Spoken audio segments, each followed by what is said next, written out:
Well, this building behind me, this is the Freedmen's Association. Freedmen's Association was founded in 1981 as a housing and economic development nonprofit by Gladys House L., Linwood Johnson, Darrell Patterson, and other concerned residents of Freedmanstown. At the time, 500.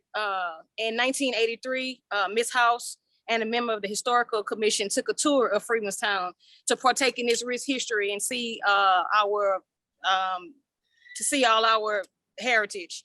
And in 1985, Freedmanstown was actually placed on the National Register of Historic Places. At the time, 568 structures stood. Now it's less than 30 with 2 remaining brick streets.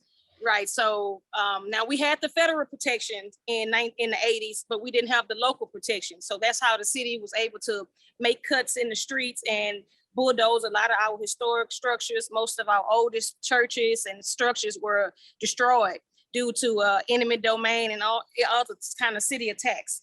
Also in this building is the 4th Ward Health and Educational Center. It was founded in 1983 by Darrell Patterson. Mr. Patterson worked the center until his death in 2017.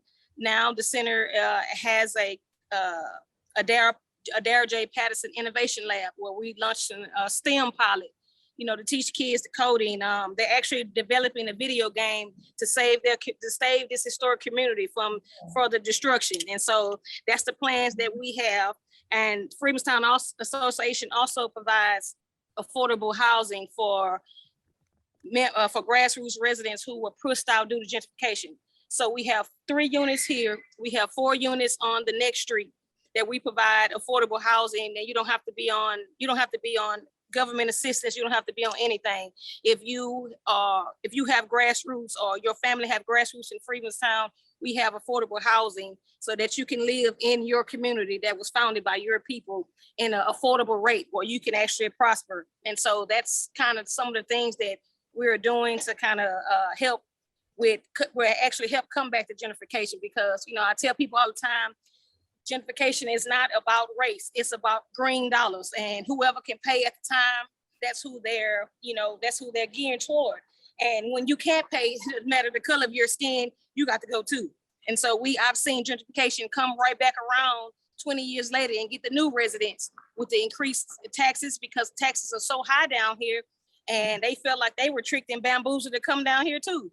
And so with that, the residents finally seeing that we are not enemies. We really are neighbors, and we should be fighting the same fight together. It's not the city of Houston, it's us against the city of Houston. We're taxpayers. And so we're trying to get the new residents to kind of be more active in the community and meeting the needs of the people that were gentrified, so you can have your luxury condo, So you see that big tall building over there?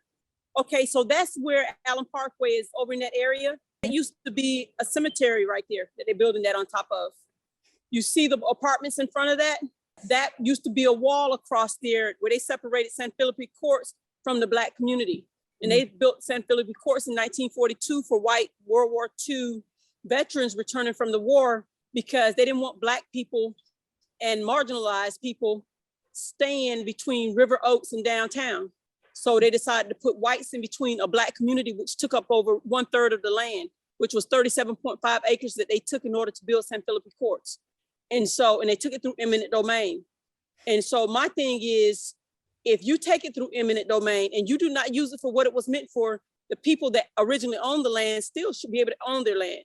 Because if somebody give it to you and you deed it, you can put whatever you want in a deed, and it's not fair. That's an unfair, unjust system. Now the city or whoever owned that property has benefited from that by selling it to those people that's building that monstrosity over there, which it originally was owned by 8 families. So we're walking down the historic brick streets right now. We're on Wilson Street.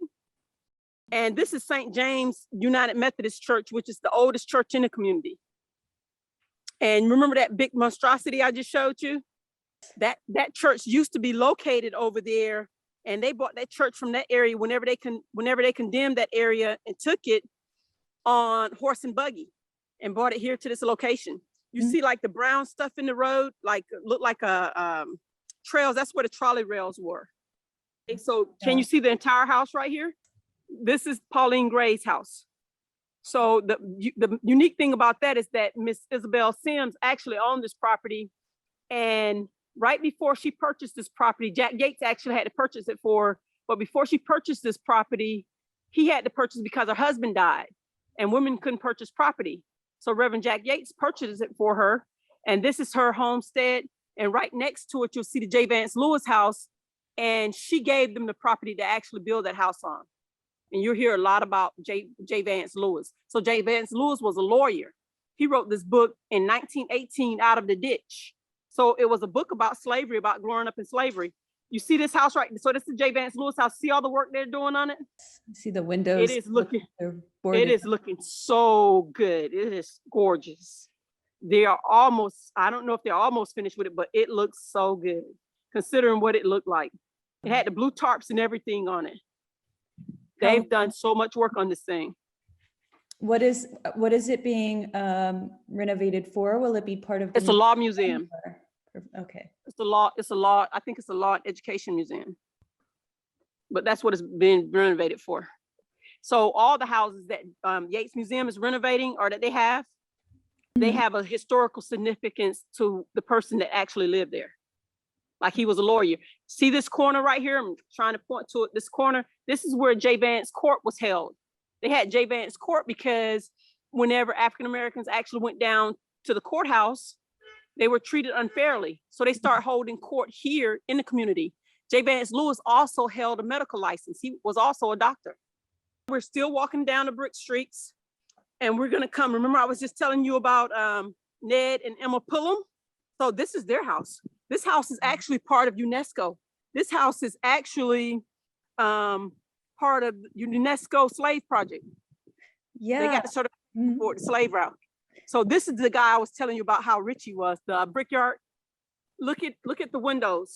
See the windows? It has the same trimming that you find in a church.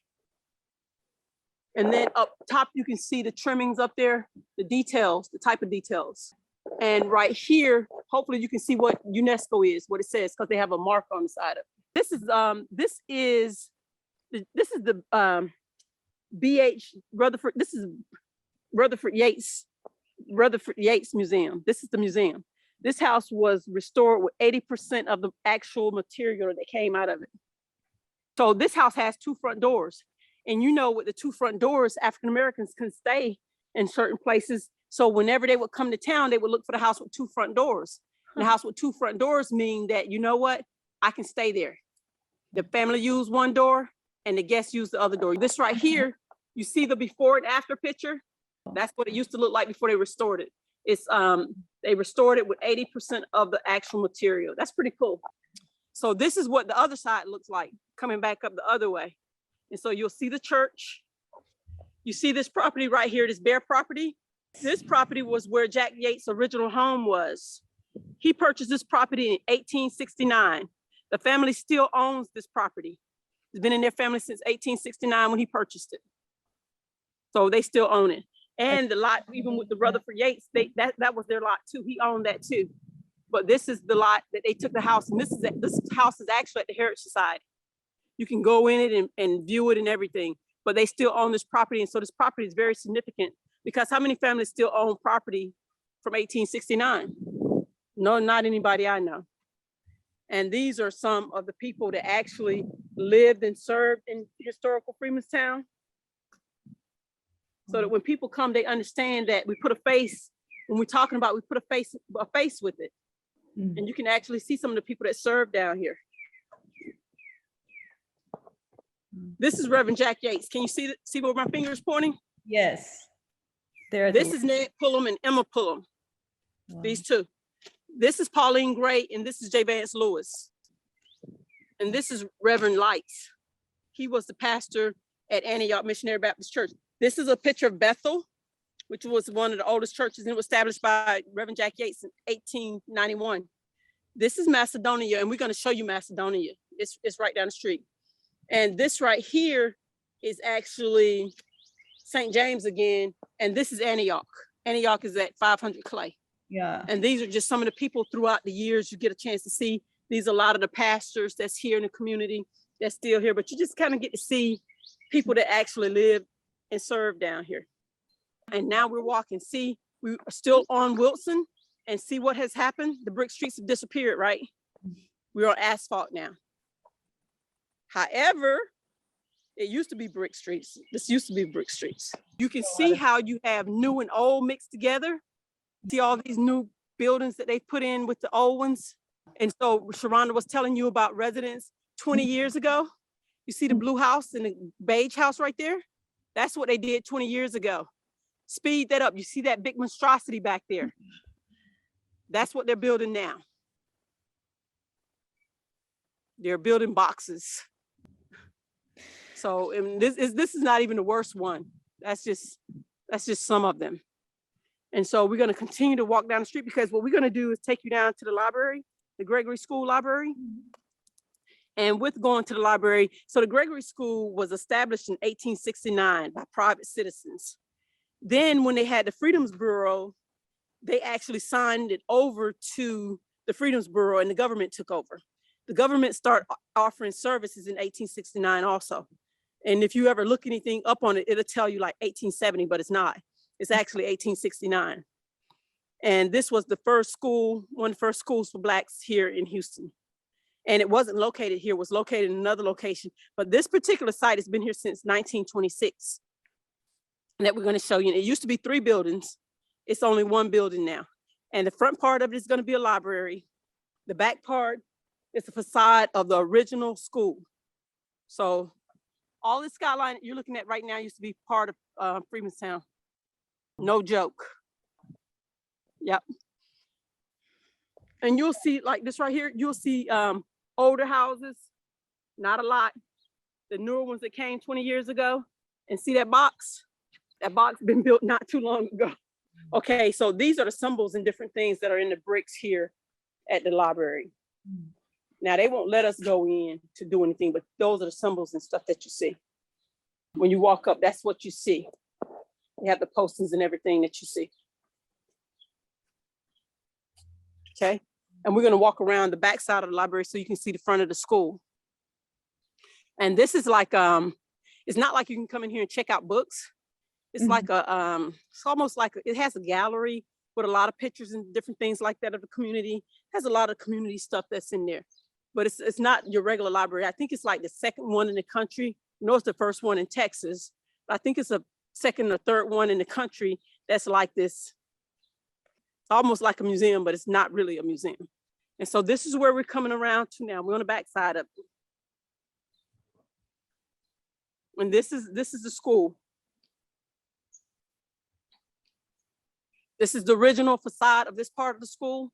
Wow. But like I said, it was 3 buildings. They tore down 2, and this is what's left. Okay, let me see. I'm trying to get around to the original front of it. See his houses down here? Your businesses, your churches, and all those things used to be on the corner of the community. You see it? See all the different pictures on it? This is what the front of the school looked like. Okay, so what I want you to be able to see is where it still has the name of the school up there where it says Gregory School. That's what I want you to be able to see. Can you see it? There it is, yeah. Yeah, and then you go up and that's what it looks like. And then you got all your classrooms and everything that's there. They still got the old lockers in here. And we're gonna walk down and we're gonna show you another UNESCO property. That's Yates Museum. It's gonna be the barber shop. We're walking toward it now. We're walking toward it now. And so you can see it. So those are Yates Museum's property too. Those are museums. One of them is a barber shop. The little one is a barber shop. The other one is gonna be like a gift shop, I believe. I can't remember what she said it was, but it's something. It is a museum though. It's all museum. And this house right here was really burned out. It was burned out pretty bad, and they've restored it. It's not 100% restored, but it's getting close to being 100% restored. Very close to it. And they call this the Jacob Nixon house. And the other one is just a barber shop. I don't think they have like a regular name or anything like that for it. I think they just call it a barber shop. And that's the one that has the UNESCO designation, is the barber shop. But right in the center of the brick streets, it goes out in triangles. Yeah, I see You'll that. be able to north, east, west, and south. You might be able to see this one. Yeah, see it? yeah, I see where they come in at an angle. Yeah. Yes, yes. So they're triangles. And if you think about the pyramids are what? 4 triangles, right? And at the bottom of the pyramids, there's a base. The base is a flat base. If you took this street and raised it up from the center, guess what you would have? A pyramid. And so we know that that's why we're fighting so hard, because the culture is embedded in here. You know what I'm saying? So that's it. This is their pyramid. This is a form of their culture that they were able to save, and they put it in the streets. It's not a big mountain or mountainous or anything, but it's flat. But these are the pyramids right here in these streets. I'm from Thomasville, Georgia. I told you that earlier. The same design that's in these brick streets are the same designs in the brick streets in Thomasville, Georgia. So you know they migrated. You know they came from the same types of tribes and different things like that. We know that.